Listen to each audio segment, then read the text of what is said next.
अस्सलाम वालेकुम। आज मैं एक नया टॉपिक लेके आया हूँ इंग्लिश लेक्चर्स का, which is present continuous tense. Present continuous tense इस ऐसे एक्शंस के साथ डील करता है जो प्रेजेंट में हो रहे होते हैं परफॉर्म और अभी तक खत्म नहीं हुए होते। यानी एक एक्शन अगर शुरू हुआ है तो वो अभी खत्म नहीं हुआ, वो परफॉर्म हो रहा है। इनकी पहचान होती है कि उर्दू जुमलों के आखिर में रहा है, रही है, रहे हैं जैसे अल्फाज आते हैं। सो आज हम इसके बारे में पढ़ेंगे। सबसे पहले चलते हैं इसके पॉजिटिव जुमलों पे।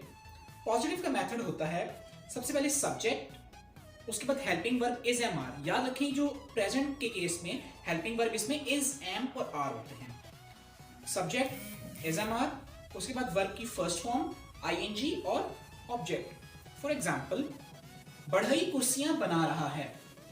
यहां सब्जेक्ट कौन है? बढ़ई यानी carpenter.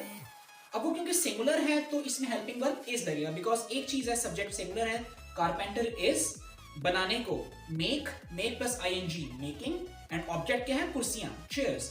The carpenter is making chairs. इसी तरह एक और जुमला है, वो दरख्त के नीचे बैठा हुआ है, तो हम इसको ये भी लिख सकते हैं, he is sitting under the tree. अब यहां पे रहा है, रही है नहीं है, इसके आखिर में बैठा हुआ है, लेकिन हमें एक चीज का अंदाजा है कि ये जो एक्शन है ये प्रेजेंट में परफॉर्म हो रहा है और एक्शन अभी खत्म नहीं हुआ, ये एक्शन अभी जारी है, इसलिए he is sitting under the tree. I hope आपको ये बात समझ में आ गई होगी। नेक्स्ट चलते हैं नेगेटिव की तरफ। नेगेटिव का मेथड बिल्कुल सेम है, लेकिन फर्क ये है कि बीच में इसमें हेल्पिंग वर्ब के बाद बस एक नॉट का इजाफा हो जाता है। Subject plus helping verb is am are, फिर नॉट, फिर वर्ब की फर्स्ट फॉर्म आईएनजी और ऑब्जेक्ट। फॉर एग्जाम्पल, कसाई लोगों को गोश्त नहीं बेच रहा है। The butcher is not selling meat to the people.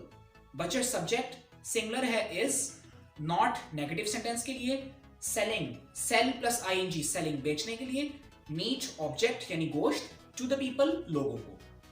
इसी तरह हम चलते हैं अपने इंटेरोगेटिव की तरफ। इंटेरोगेटिव का मेथड ये है कि इसमें हेल्पिंग वर्ब यानी इज एम आर शुरू में आ जाते हैं। इंटेरोगेटिव में इज एम आर शुरू में आ जाते हैं, उसके बाद सब्जेक्ट, वर्ब की फर्स्ट फॉर्म आईएनजी और ऑब्जेक्ट। फॉर एग्जाम्पल, क्या लड़के पतंगे उड़ा रहे हैं? अब लड़के क्योंकि ज्यादा हैं, सब्जेक्ट हमारा प्लूरल है, तो are boys flying kites. Fly plus ING flying, ठीक है, और बॉयज यहां पे सब्जेक्ट है। हेल्पिंग वर्ब सब्जेक्ट, वर्ब की फर्स्ट फॉर्म आईएनजी एंड पतंगे ऑब्जेक्ट। अब चलते हैं अपने डबल इंटेरोगेटिव की तरफ। डबल इंटेरोगेटिव का बिल्कुल वही मेथड है जो सिंपल इंटेरोगेटिव का मेथड था, लेकिन एक माइनर सा फर्क है कि इसमें शुरू में क्वेश्चन वर्ड्स आ जाते हैं, जो मैंने आपको बताया था, व्हेन, व्हाई, व्हाट, वेयर, ठीक है।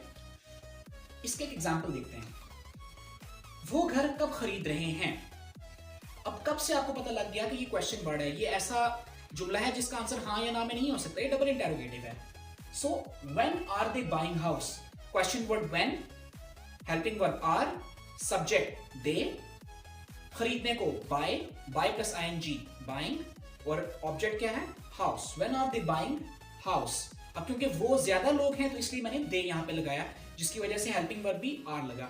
सो आई होप आज का लेक्चर आपको अच्छा लगा होगा, और अगर आपको वीडियो पसंद आई तो वीडियो को लाइक करें, और अगर आप मुझसे इसके अलावा 1-to-1 ऑनलाइन क्लास लेना चाहते हैं वाया व्हाट्सएप, तो मेरा नंबर आपकी स्क्रीन पे चल रहा है। आप आज ही मुझसे राब्ता करके एक बहुत ही रीजनेबल फी पे करके अपने कोर्स का आगाज कर सकते हैं।